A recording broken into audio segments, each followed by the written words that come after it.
Working Class Beer Reviews is looking at Sweetwater Brewing Company's 420 strain G13 IPA. That is a mouthful. Let me go ahead and open this and I'll start talking about it. I picked this up a couple weeks ago in Washington, Missouri. My wife and I had our 10th anniversary and went to Herman, Missouri, and we found an Airbnb in Washington, which is fairly close. So Jesse, if you're watching this, I was not far from your neck of the woods, over there close to St. Louis. But I bought this at Schnucks, which is a grocery chain, and I bought that in Washington, Missouri. These were $1.69 a can. I thought that was a pretty good deal. I've never seen it before. Go ahead and pour this. Using this tulip IPA glass I use a lot. I need to get another variety. I broke a few glasses. So malt beverage with natural hemp type flavor, contains no hemp. Sweetwater Brewing Company, Atlanta, Georgia. sweetwaterbrew.com. The funny thing is, I don't know if you saw this, I use this little dagger that I got at a like a knick-knack shop, like, I don't know, kind of like a, not really a thrift store, kind of like a flea market, but the blade's actually 4.5 inches, so I think that makes it not legal to carry, but I thought it was cool. I think they're really cheap. I went to the Sweetwater website, the link when I searched this, and it didn't show up anything, it wouldn't come up. So I just went to Beer Advocate to get this label out here for you guys to see. It's got like some sort of fish on there, fish skeleton. G13 IPA is a strange new strain, indeed. We took the dank hop profile you'd expect from a hazy IPA and married it with terpenes and natural hemp flavors. The result is a big yet balanced IPA that mimics the aroma and taste of a heady green G13. G13 IPA is a sticky super hybrid that's ready to rip. Pungent and dank aromatics on this terpene. I hope I'm saying that right. I am not of the cannabis crowd. I don't smoke or anything like that. So infused IPA, fill the room once the beer is opened. Well, we'll get to that aroma here in a second. We went with an aggressive dry hop schedule, which interlaces nicely with the unique flavors to bring forward citrus and earthy notes, followed by a resinous finish. This one's fire. Columbus and Simcoe in the boil and dry hop. It doesn't say anything about the malts. Like I said, I went to Beer Advocate just because it's the most informative.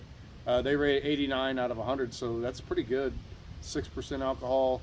I think I saw somewhere, this one does not say the IBUs. I saw on another website it's like 43 IBUs, which is actually fairly low for an IPA. 420 obviously has to do with the weed culture.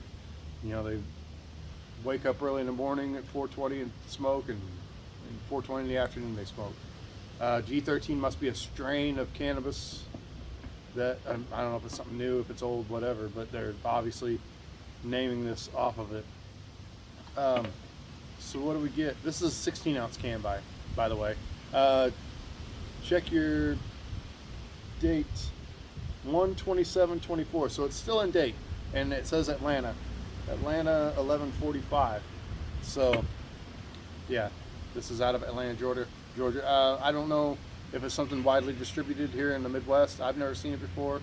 You know, anytime I go to a different town, especially, you know, a good ways away, I always try to check to see if they have any beers that I don't have access to in my area. And I was actually able to pick up some other beers I'll try to do videos for here after a while.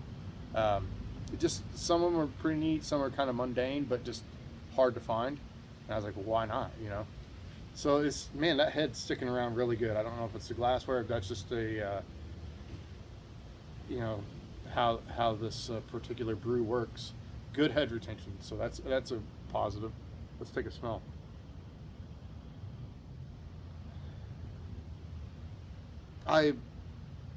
In that concerts and stuff like that, I know what weed smells like, but I personally don't partake. I have a CDL, so I just don't want to chance my livelihood over something simple like that.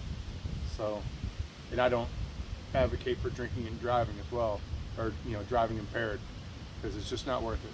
Stay safe, guys. It's cloudy, it's hazy. It's real fine though. It's not like chunky or anything. I mean, there's a few chunks towards the bottom. You can, yeah, it's just real hazy.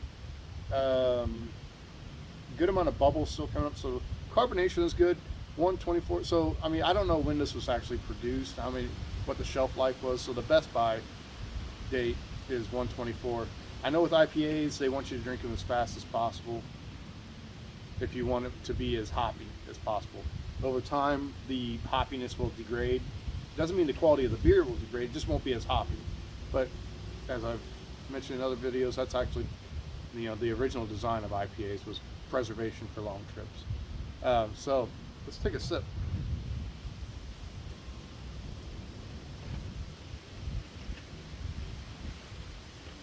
When I brought it up to my mouth and I took a breath, I got that kind of like, like those gas stations are like smoke shops, like head shops, but they also sell gas, and there's all sorts of like glassware and bongs and stuff in there. You see them in different cities and stuff like that. I got that kind of like that aroma of something. So whatever it was that they used to flavor this, it says it contains no hemp, but hemp-like flavors. I'm not sure what that is. I don't know what they can legally use, to brew with. It's like the last day of October, and we got a bit of a cold snap going on. So it's like in the 30s right now. I don't really care for this. This is not my cup of tea, but it's just that time of year. Sun's starting to go down. It's 3 or so. It's not daylight savings time yet, so we have yet to fall back. I bought 2 of these. I had one on our trip. My wife was taking a nap, and I walked around downtown Washington with my mandolin, and kind of just, I had this and another beer with me, and just kind of sat, in park-like settings, and would play and drink. It was fun. It was nice. It's a really neat town. The downtown area is really cool. It's right along the Missouri River, and there's a lot of wine. Herman, where we went to for our vacation, is all about wineries. There's tons of Missouri wineries around there. They do wine strolls, but it was Oktoberfest when we went, so it was actually pretty cool. Lots of different beers, especially. I'm not that I don't mind wine, but obviously I'm more of a beer enjoyer. So having all those different, the Oktoberfest thing going on was really cool. It was kind of crowded. We rode the Amtrak from Washington to Herman and then back to Washington. First time riding a train for me. So I don't know, I was automatically gonna drink it out of the can. This is not what this is for. This is for reviews. So, oh, I may have overdone it. Yep, look at that. Oh, Cascade. So, as far as an IPA is concerned, this is really good. I'm gonna have to let this calm down a little bit. This is really good. I'm not worried about this table. 6% is right in the proper range, I think, for a good IPA. If you get below that, I mean, it's not that it's bad or anything. It just, I don't know.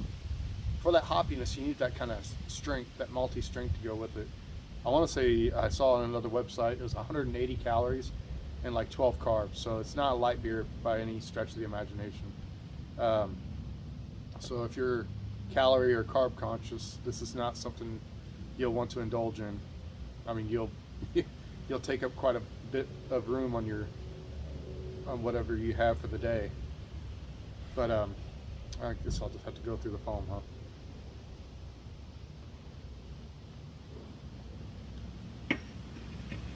So this is really good. Yeah, I would highly recommend this. And if you guys have ever had anything from Sweetwater, just let me know in the comments. It's a good IPA, especially for the price. You can't beat that. It's, for a single serving like that, it's perfect for situations like this. So let me know in the comments if you ever had this, and I will see you guys later.